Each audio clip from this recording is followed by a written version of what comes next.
All right, and we are here live with Kirby Shivaga. I am Sarah Klein, and we have Dan Meeks with us. And we are going to kick everything off tonight with a quick word from the VR/AR Association. And I'm going to make sure I click on the right screen so I can control things. As I just said, my partner in crime, Kirby, and I are the co-presidents of VR/AR Seattle. We are your window to the world of XR. So we will put together monthly events for you right here on our YouTube channel, and keep your eye out as we try to bring all of the opportunities in our XR community to you. We are part of the greater VR/AR Association. If you would like to know more, go to theverara.com. And as well, we do have some ground rules.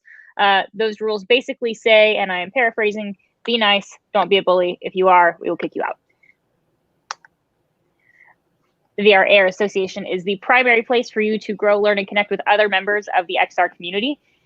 If you are interested in membership, please do see Kirby or myself.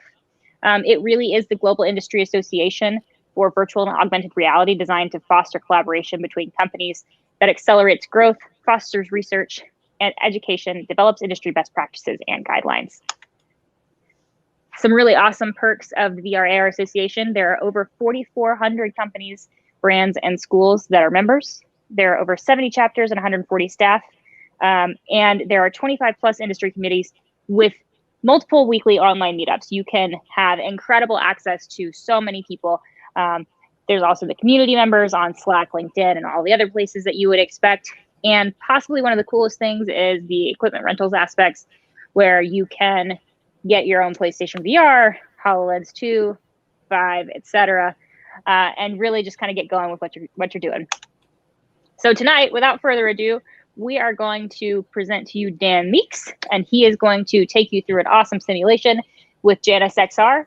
And take it away, Dan. Great. Well, thanks for inviting me here.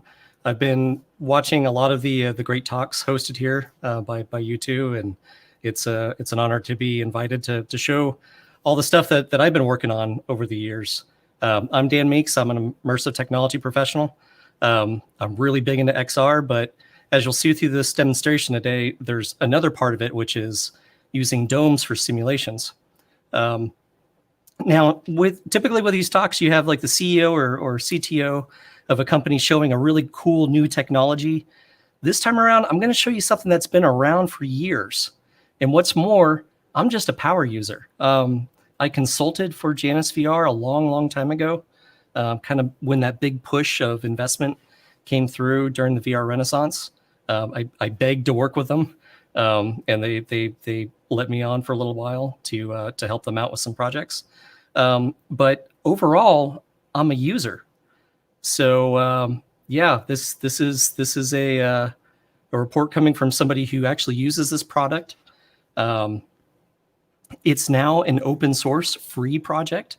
So I get on the Discord and I report bugs, and I work on other art projects that I'm working at the time, but the development is not done by me. And we'll discuss the history of Janus VR as we get into it.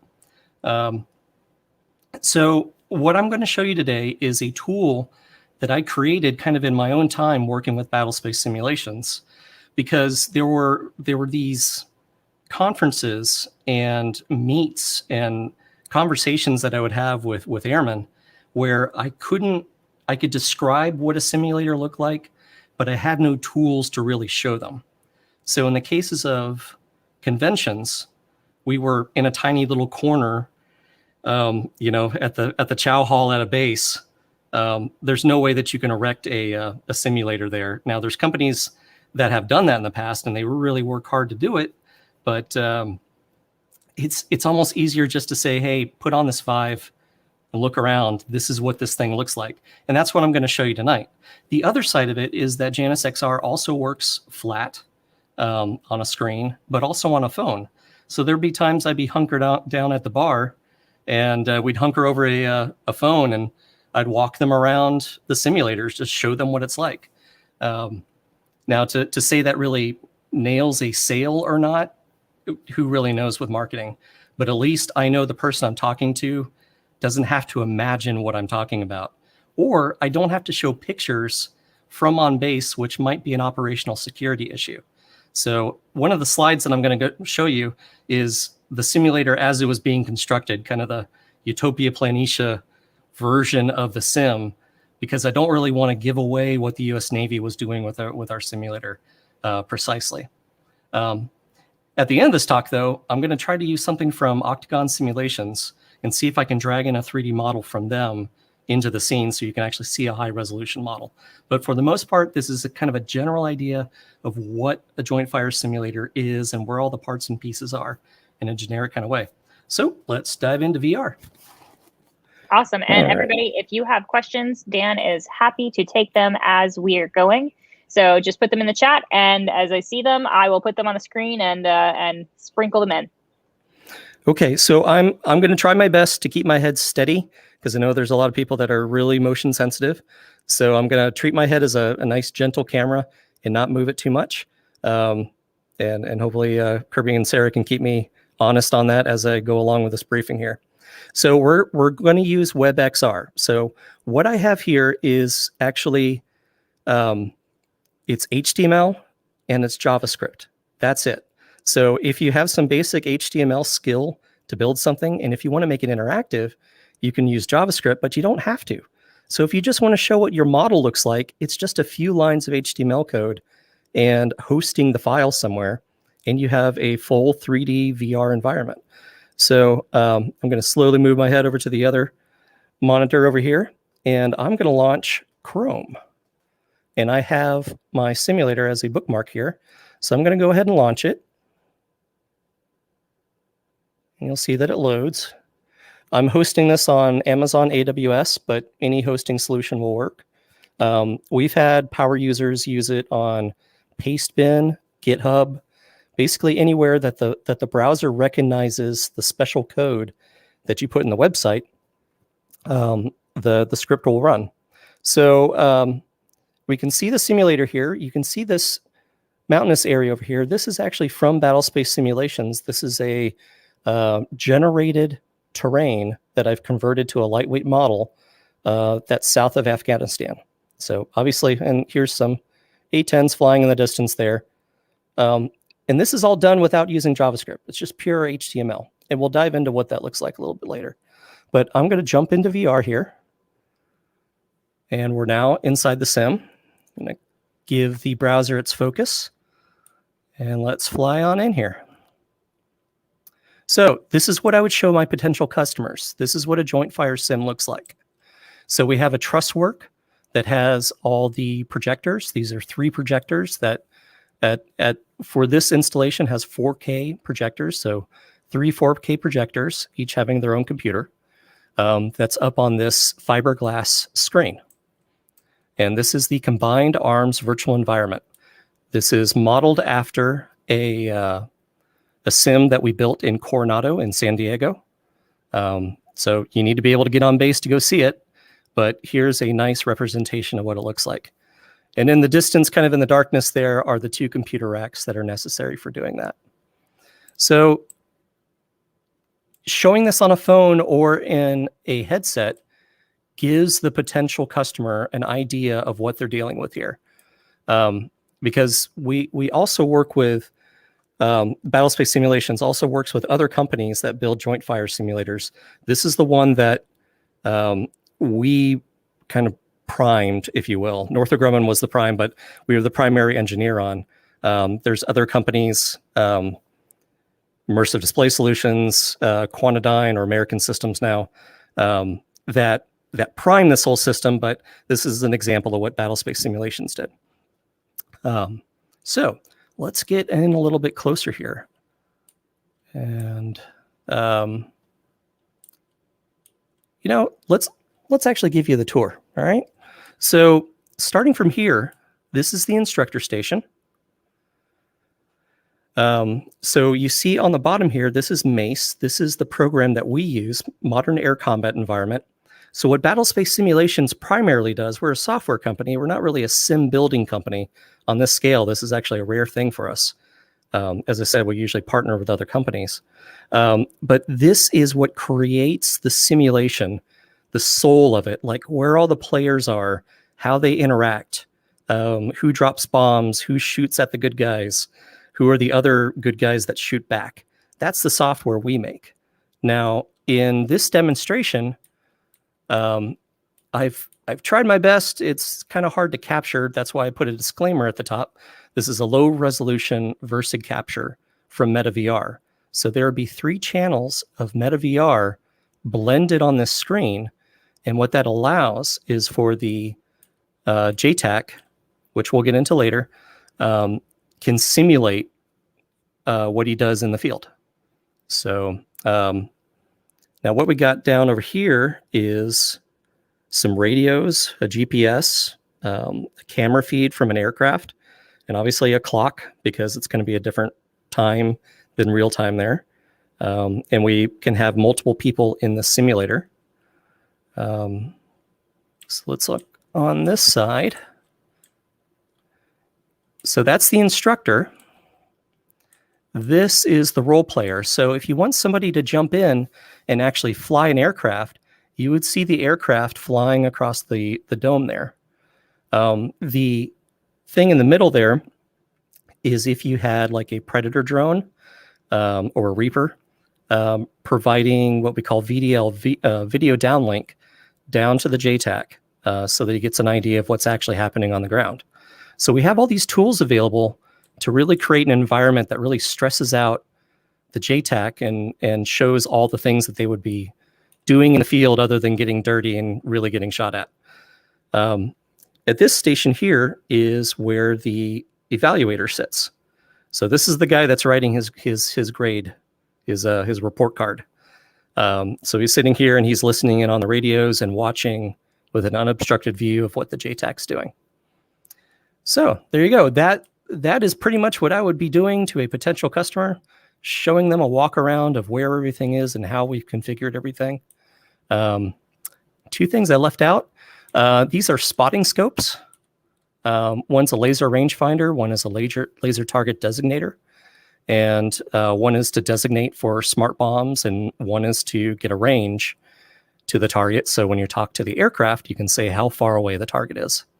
And this allows the instructor to see what the JTAC is actually focusing on. Is he looking at the right tank? Did he see the civilians that he needs to make certain that don't get hurt? All those things, and that'll go into his grade there.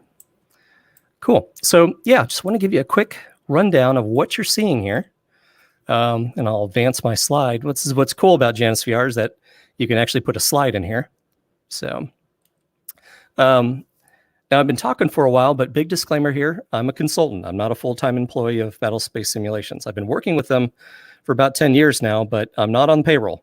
So what that means is that the opinions that you get from me might not represent Battlespace Simulations fully.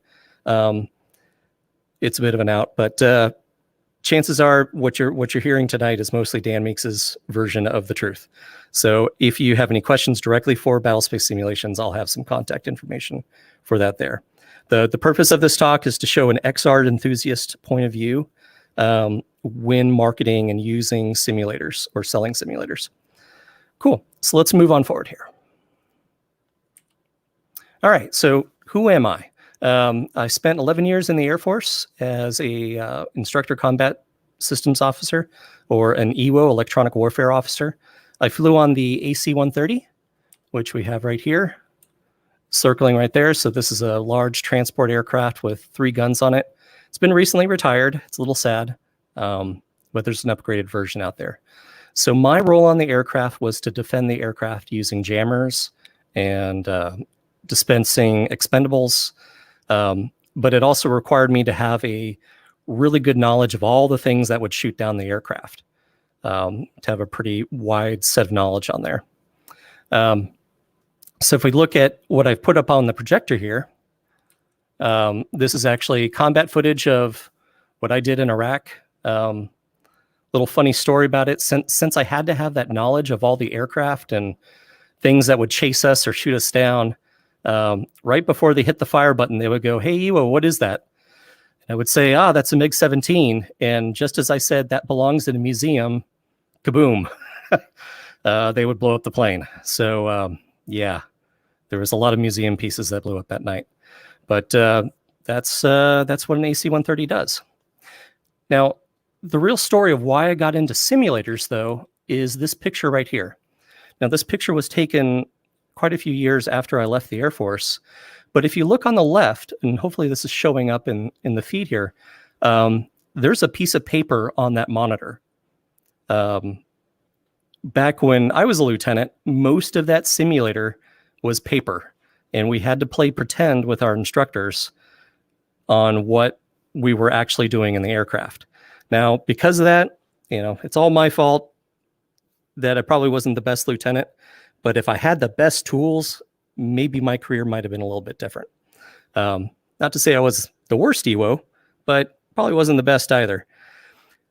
Suffice it to say that really lit a fire under me that I wanted younger officers to have really good training possibilities. So that's why I kind of dedicated the rest of my professional life to making really good simulators. And that's where it comes from. And where I really got my break was teaching at the Electronic Warfare Schoolhouse. And fortunately, all their faces are a little bit muddled there to protect their identity. But that was the classroom I taught in, where I taught about all the threats that were that could come up and shoot down an aircraft.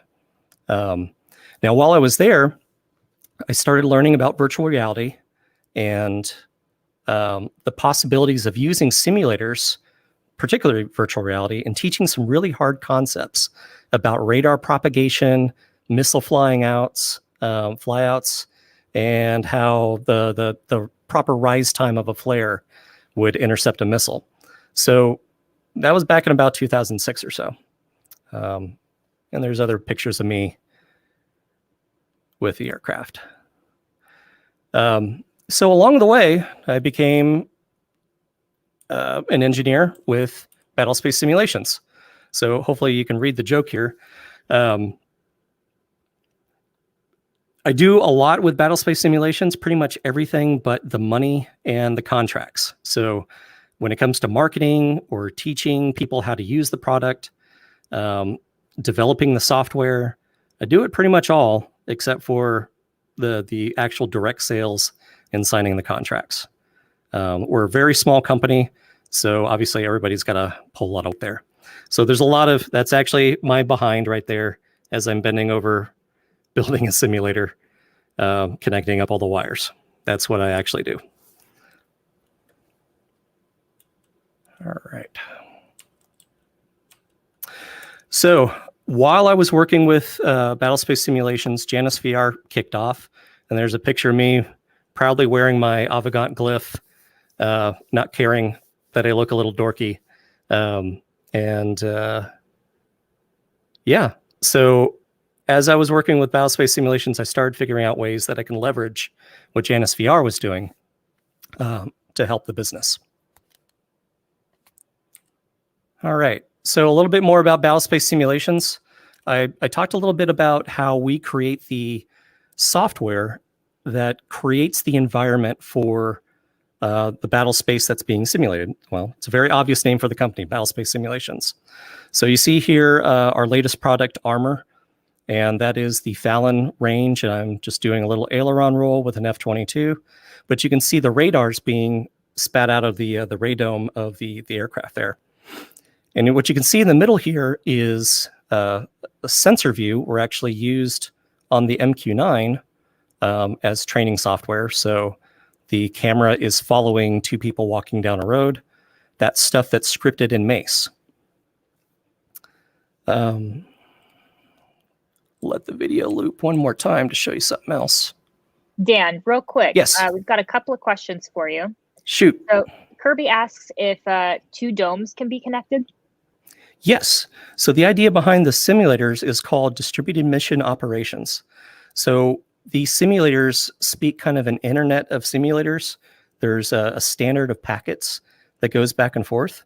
And these simulators are all connected up to defense networks. So there are aircraft simulators that are flying that are actually connected up to domes like this. Nice. Yeah. All right. And we have Orna Labs here asking, does the simulator mean we can view what it would feel like flying in a fighter jet? Yes. In fact, the thing that I really like doing when we have a brand new sim, like when Quantidine would build a sim and I would fly out to train the users, is that you're supposed to put the camera on the JTAC that's actually going to be standing in this dome. But what's really fun is attaching the camera to the aircraft. And what I love doing is getting a whole bunch of airmen inside the dome and then finding the joystick at the roll player and then doing a hard aileron turn and watching everybody fall over. It's really fun. There's some wise airmen over there that I didn't even teach them that trick. We were just on a lunch break and come back and they're flying an A-10 in their JTAC simulator and doing a canyon run in the Grand Canyon. So it's not designed. This is not designed to be that, but the software is so flexible. It's just a few button presses, and you could be flying an aircraft in here. That's amazing. Awesome. Carry on. Yeah, and just to add to that point, there's a lot of aircraft simulators that are set up like this. There would just be a flight deck surrounding you, and you'd be sitting in this spot that I'm looking at right now, but there would just be seats and a control. But out beyond is a projection dome just like this. Cool. So I'm going to let that finish there. There's a picture of Mace right there. You can see that we're moving a bunch of entities around and zooming in as people are walking. So that's the interface of what Mace looks like as you're running it. And then there's a script editor where you can kick off script actions. So say the bad guy shows up in his vehicle, and that means all his henchmen get out of the vehicle and surround him as he's walking to the building where he's going to have an important meeting. And you want to simulate all these little steps. So if you're in a UAS, just like I'm staring at right now, an RPA rather, you can follow the action and see who the boss is. So gets me to another point here. The reason why I have all these aircraft flying around is to discuss what a JTAC is. A JTAC is a Joint Terminal Attack Controller. So his job is to coordinate all of the assets that he has, artillery, all these aircraft around, to execute whatever the ground forces commander wants to do with his mission. So if they're under attack and they call an air support, they turn to the JTAC. And the JTAC gets on the radios, which we have simulated down there. And the instructors in the back pretend that they are the aircraft checking on station.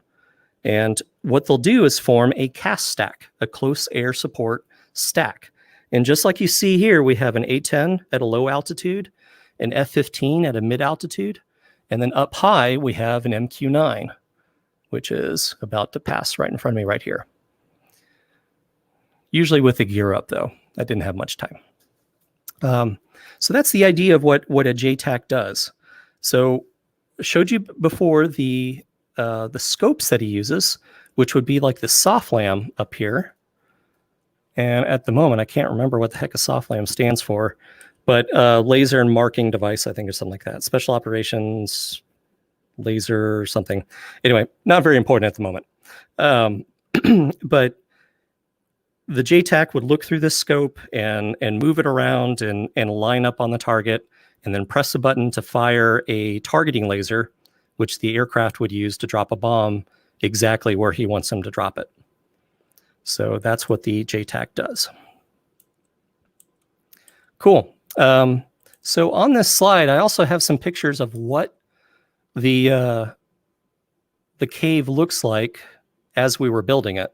So you can see the back of the desk here, but you can also see the image of this photograph that I took of what it looked like. And I'll actually pop out of the sim a little bit, and you could see it here as well. So that's the instructor station, what that would look like. And we can actually fly up all the way up here and see the construction of, we got those 3 ammo boxes that the monitors are going to go on. But you can also see the bottom of the projection dome itself. So this is what you can really do with JanusXR is have a mixture of images and actual models so that you can better communicate whatever kind of product or service you're trying to demonstrate to somebody.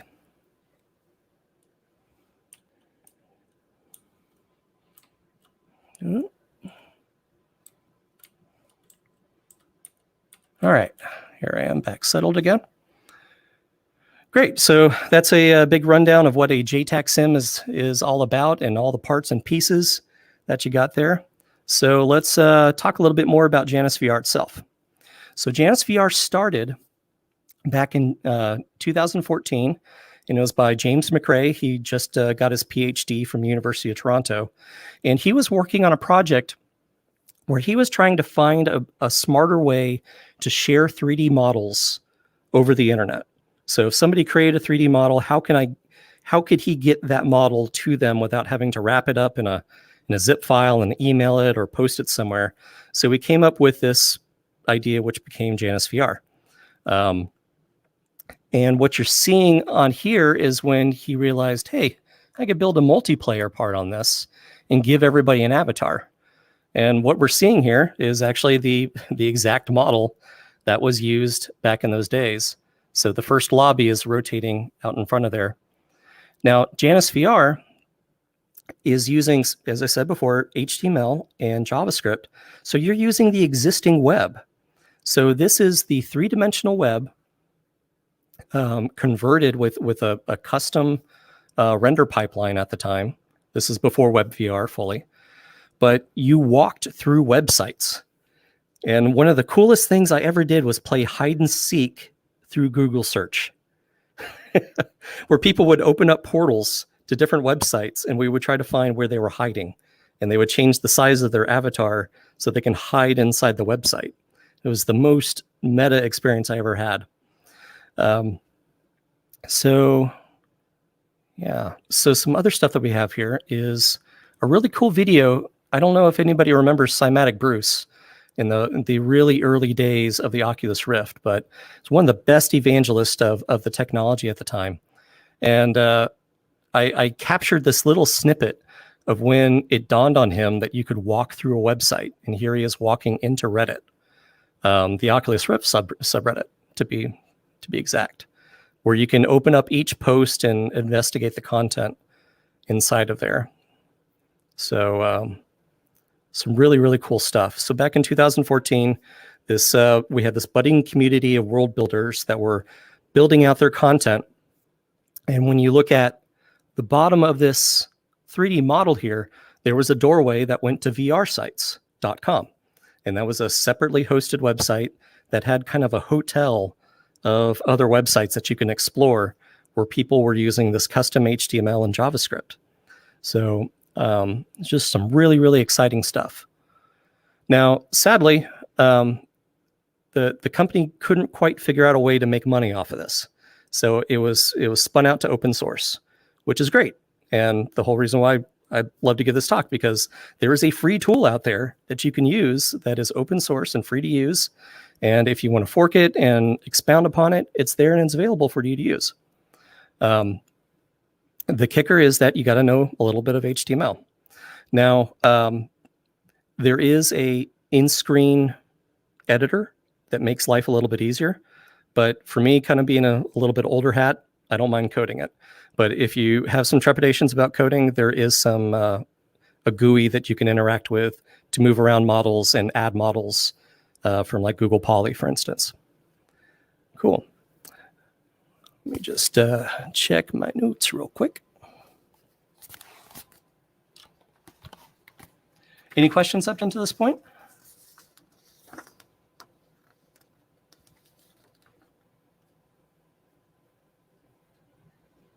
Just a couple of interesting comments. And Kirby's here talking about VR Clubhouse. Oh, okay, cool.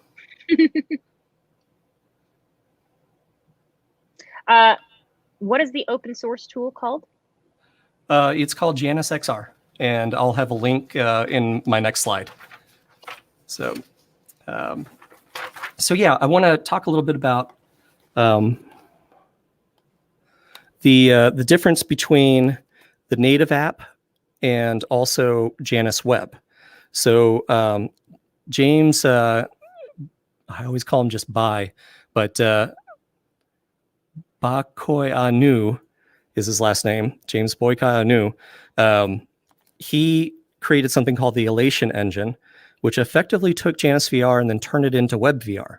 So that's what we're viewing here. We're not using the native app at all. We're actually looking at HTML directly in the browser. You saw me open up Chrome, click into it. There is a native app that's available that's no longer being worked on. I think the last time it was worked on was maybe 2018. It still works just fine.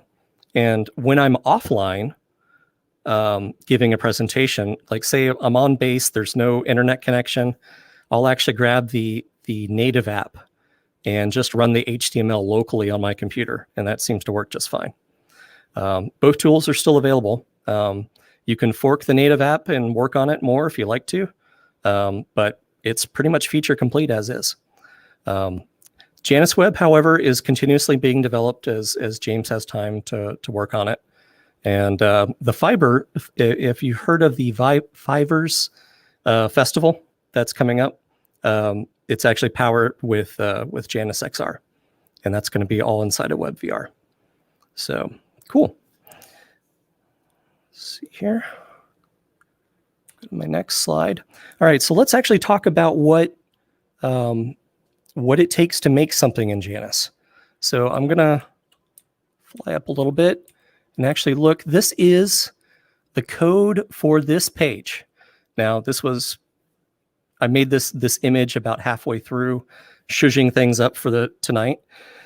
But essentially what you see here, and hopefully you can read this, is that all I do is I have the HTML, and I give it its title, and I create the body, and I put this little tag saying Firebox Room, and then I declare the assets. So like the Kabul Village, for instance, that is the armor terrain that I created. It's a GLTF file, and it's hosted at that address. And I'm just declaring it like you would in HTML. And if we looked at further down here, we see images and other objects, and also the videos, like for the slides that are repeating on video there. So that's the big first part of it. I know code can kind of look scary sometimes, but really that's all it is what is it called and where is it hosted is really the big parts of it. The second part of it is actually declaring where it is. So you can see that the Kabul Village is scaled a certain way. Now, when you say something with these really big numbers on it, that's because I opened up the GUI and actually just physically moved them around, and it's giving me this really large number, or number to a lot of places rather. So you see that we just in the previous image, we declared what the asset is, and now we just place it, and that's all there is to it. You know, I know codeless solutions are kind of all the rage, but you know, sometimes it's easier just to put it in a dang HTML in Notepad and just upload it, especially if it's just one model. You know, you just want to show somebody some kind of model that you've created really, really fast. You know, I guess there's some other tools out there that might be just as easy, but if you want to put it in context of other ones, I think this is a pretty easy and fast way of doing it. So let's see here. How are we doing on time? 7:34. Okay.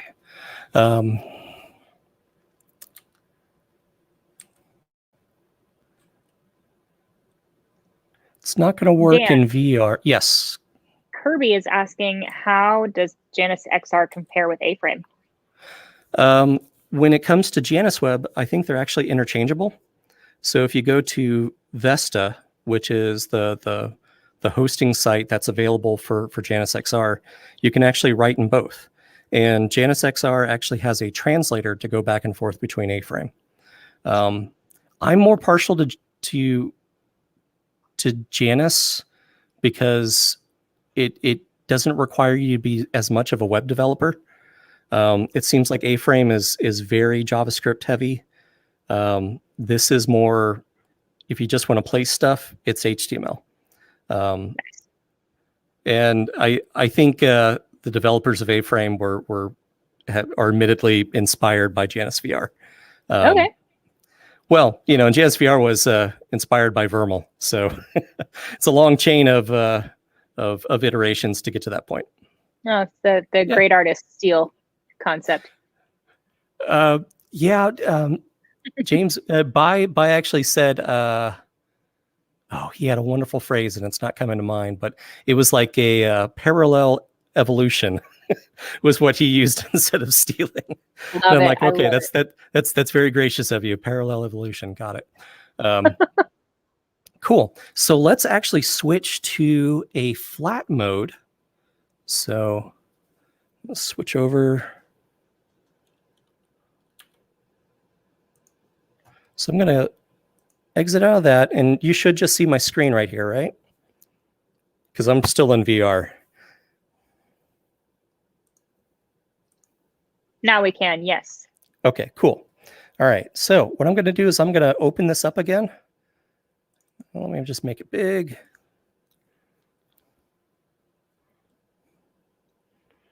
All right, so here we are in flat mode. Waiting for it to load. And you see that we have the full functionality that we had before. It's just now that you can see it all in flat. And one reason why I wanted to show you this is because there's a feature that didn't work in VR. So I'm going to advance my slides again. And what's cool is that you can embed inside of Janus another Janus. So if we look up here, this is where I'm sitting. So we're inside, and of course it's still kind of loading. This is my apartment in Tacoma, and I'm sitting in this chair right here. And my loving wife is looking at me from this couch over here. So this is another cool little feature of JanusWeb, is being able to embed windows inside of windows. And there's all sorts of really cool stuff that you can do with that. And what you're looking at here is actually a Matterport scan that I took of this apartment before we moved in. So we actually planned our move based off of JanusVR, and figured out what we needed to take with us and what was actually going to fit. I have a photograph of my wife wondering how big these cabinets were going to be underneath the kitchen. And so I went into JanusVR and actually measured it out using a ruler model. And we had a few inches to spare. So I have a picture on my website of the proof that the measurement was actually pretty much perfect. We had a couple inches to spare underneath the lip of this countertop here. So yeah, really cool stuff. And what I'd like to try here is I got a model from Damien at Octagon Simulations, and he offered it to me as a means to show that you can drag and drop inside of JanusVR any 3D model. So what we can do here is go into our edit mode, and you see that we have an inventory. This was the graphical user interface I was talking about. And if this works, should be able to place it in the world. And there we go. Here is a soft lamb, full scale. And what's cool about this is that this is multiplayer. So if you were connected up to the same website and I dragged in this 3D model, we would both see this 3D model, which I think is just pretty amazing. And what was really the initial purpose of JanusVR in the first place. So from there, we can actually change the scale. Oh, did I click the right one? You can see we have all of our assets here. And I'm trying to find the one that says soft lamb.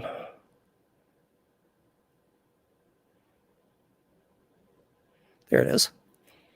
All right. So we can change the attributes of it.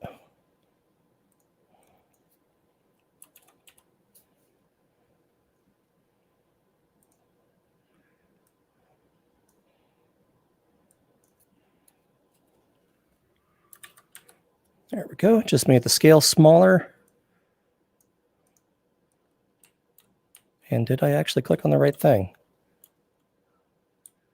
Oh, I made it thinner. Oh, well, you get the idea there. You can change all the attributes, and then you can save out what you have here. You can export it as HTML. So if you want it to be codeless, you can do codeless. As I said, I'm kind of an old hat. I like to use a text editor and make certain that I get exactly what I want. But you do have this available to you there. Yeah. Dan, is the networking WebRTC or proprietary? It's WebRTC. And do you have examples of other industries and companies using Janus for demos? I do not, but the Janus VR or XR Discord definitely does. I just don't have them at the top of my head of other companies that are using it at the moment. Sweet, thank you. Yeah, so let me switch over to camera real quick. I actually created a Janus VR for, let me search it real quick. Seattle VR, there we are. Let me just copy this link over.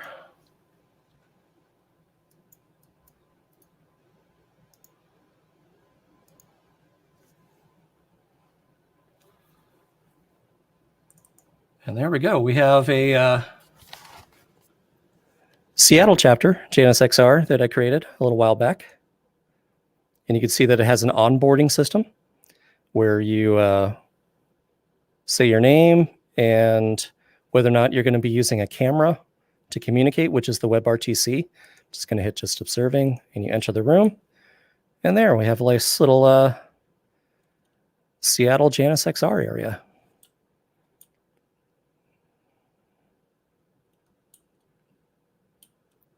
Oh, this is me on the other computer where I found the link.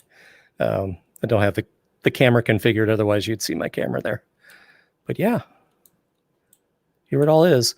And if I did a Control U, we can see the HTML for it.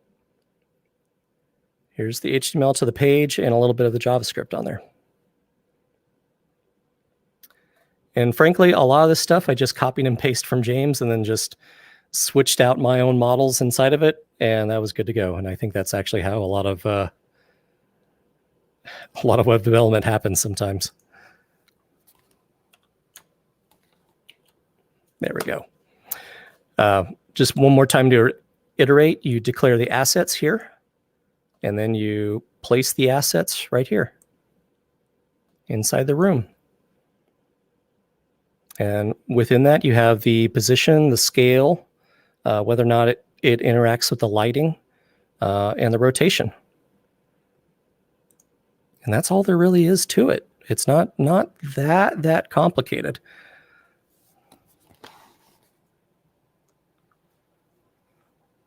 Cool. So I guess I'll jump right back in and show my last slide. Quick question again. So for people that are terrified by what you just showed them, looking at all of that code, what would you say are some really good resources to get started and like up and running going with this technology?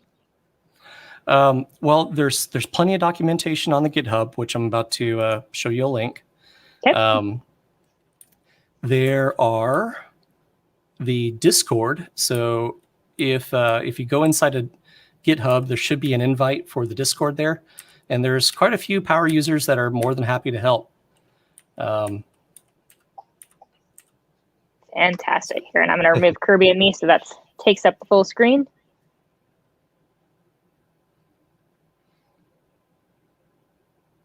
So you can go directly to JanusXR.org. And I think there's quite a few links to get you where you need. There's a Janus VR subreddit. Hasn't been used in a long time, but I think it has the Discord link on there. Yeah, pretty much all those things will get you there. I also put in, because I know I'm probably going to get a lot of simulator specific questions, I put some information for battlespace simulations in there. So if you have some Defense type questions, you could probably go to sales@bssim.com or my email at Dan Meeks. If it's non-VR related, then there's my contact information right there.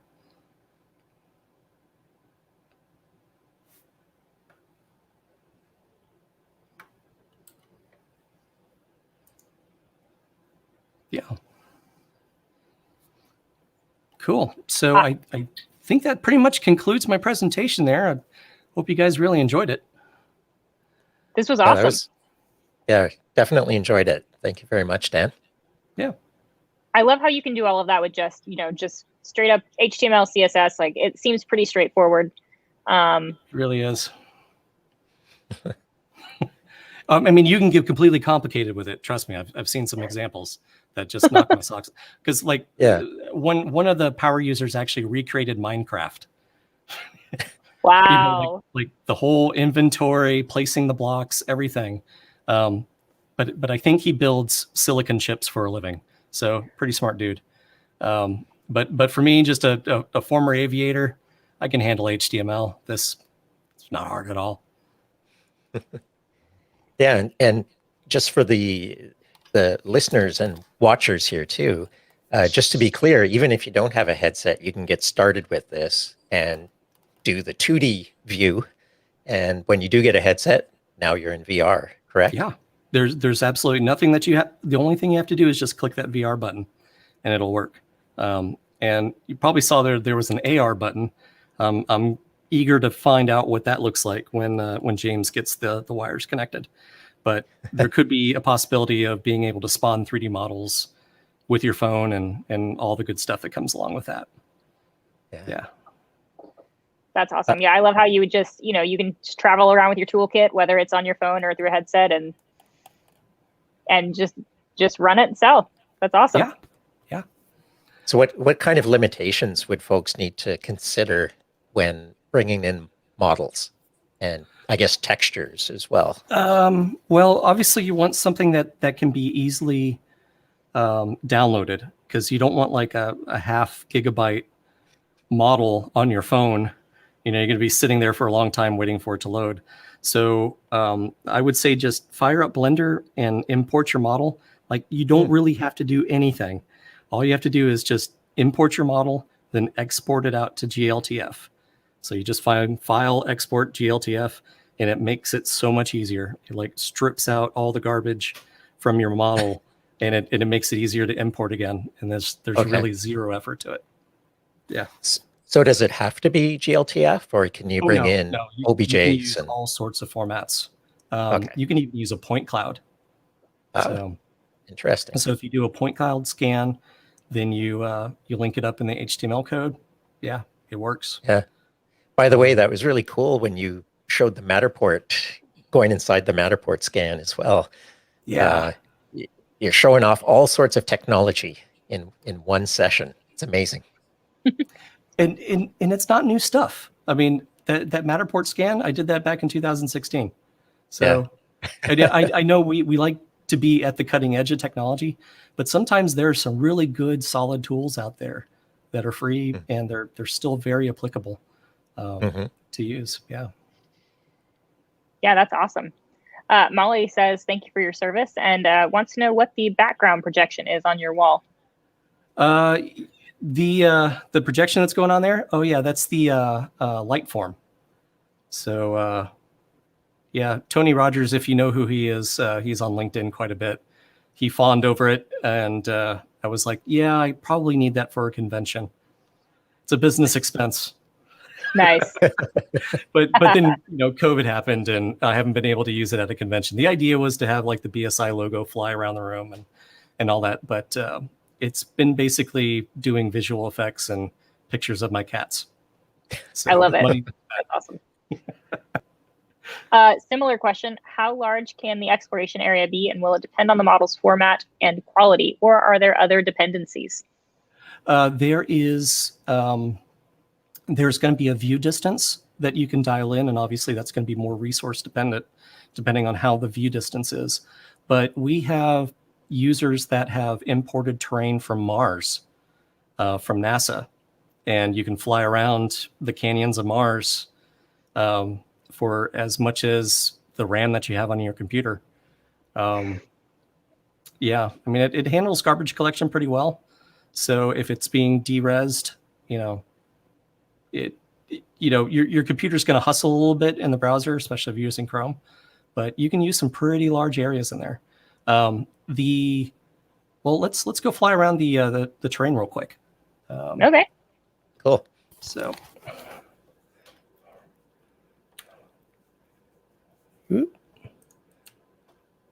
So here we are in Afghanistan, so I'm going to fly around, and you can see that I can go pretty dang far. This is about maybe 8 kilometers, I think, of terrain data. So, and JanusXR also has a really cool feature where you can take a height map. So if you have a height map image, you can use the terrain tag inside of HTML, and it'll automatically extrude out the terrain from a height map image.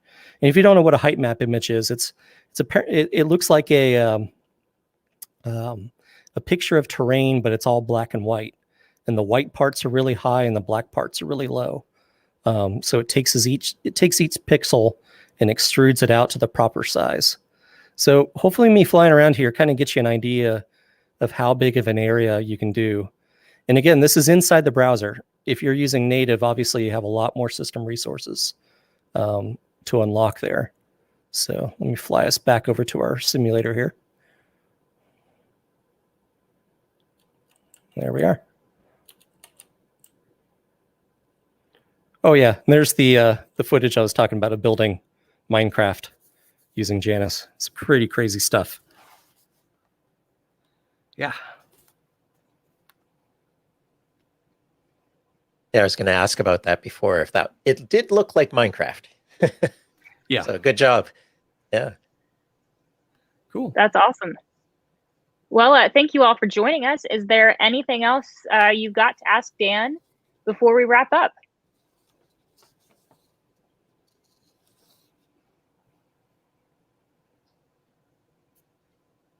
All right. So let's give Dan a big virtual clap, everybody that's watching. Yay. Thanks. Yeah.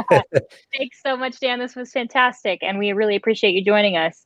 Yeah, and a big shout out to the JanusXR community, because I rained them with a whole bunch of bug reports right before this talk. Like, hey, this doesn't work. This is weird. I have a question. And they were really helpful. And hopefully, if you join the Discord out there, they'll be really helpful with you too. So yeah, and thank you very much for the opportunity to speak and share this stuff that I'm really passionate about. Well, we're happy to have you as a member, and really appreciate you doing it. This has been a great presentation. And for all of you out there, I've posted some of Dan's links in the chat. We'll also go ahead and put them in the video description after it posts to YouTube. Yep. Oh, and I don't know if you captured the actual HTML, but if you want to go check it out for yourself, I think I could paste this in here. Copy comments. Oh, there's the comments. Yeah. I do have this. Oh, okay. Maybe I could do it here. There you go. There's the direct HTML. So if you're on your computer and you pop right in, I'll probably see you show up. Let's see. So. Here, let me copy that over real quick. Here is the direct HTML link for all of you out there. And if you hop in, Dan will see you there in real time. So yeah. And you just, so that for folks that may not know, you just have that on Amazon's object store. So it's just a file. Yeah, it's just on S3 being served right now. And obviously, whatever file service you have, I mean, just like regular HTML, it's the same kind of thing. But yeah. we have our first customer right here. So another user. Nice name, Repulsive Hippopotamus. Oh, got a couple people. Awesome. Yeah. Code name. Yeah, so we have a few people jumping in. There you go.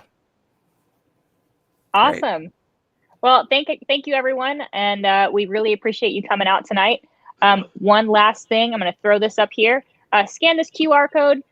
We would really appreciate your feedback on this content and any other content you'd like to see in the future. So So take a couple seconds, just scan that with your phone and fill it out, send it to us, and we will continue bringing you great stuff each month. Looking forward to seeing you next time. Yeah, and just before we go, like 2 hours ago, I received an email. I can't say anything more about it yet, but it sounds like next month there may be a webXR hackathon. I don't know if they have specifics on tools and platforms, but if you're interested in this stuff, be on the lookout for some invitations and some information on the hackathon. Perfect. Yeah. And we'll try to push that out through our social channels as well. So keep an eye out for your emails, but also if you're not on any of those lists, keep an eye on Twitter at VRAR Seattle. Okay. Awesome. Any last questions? We'll just give it a sec. Yeah. So what else is new, Dan? What you mentioned AR. You're getting very interested to get this AR headset connected. Yeah, I have a Varho XR1 with me right now, and I'm working with our product Armor, which is a battle space viewer. So like before, when you saw the aircraft flying around in a circle in the cast stack, that's what we can actually create in AR. So you can be in the center of your room and see where all the aircraft are stacked. Up until this moment, I've been using a Z Mini, which you can see right here. It's great, but the Varho XR1, wow. That has some really good horsepower there. So I'm looking forward to developing on that. Our product is Unity based, so there's some version control stuff that's kind of keeping us from moving forward. But once like all the Unity bugs get ironed out, I'm going to jump right into it. That's the big thing I'm looking forward and raring to go on. Yeah, it's going to be great. Cool. Fantastic. Well, it looks like everybody's really thankful that you were here for us, Dan. So I think with that, we're going to go ahead and wrap it up for the night. Thank you, everybody, and we will see you next month. All right. Yep. Thank you very much. Bye. Thank you.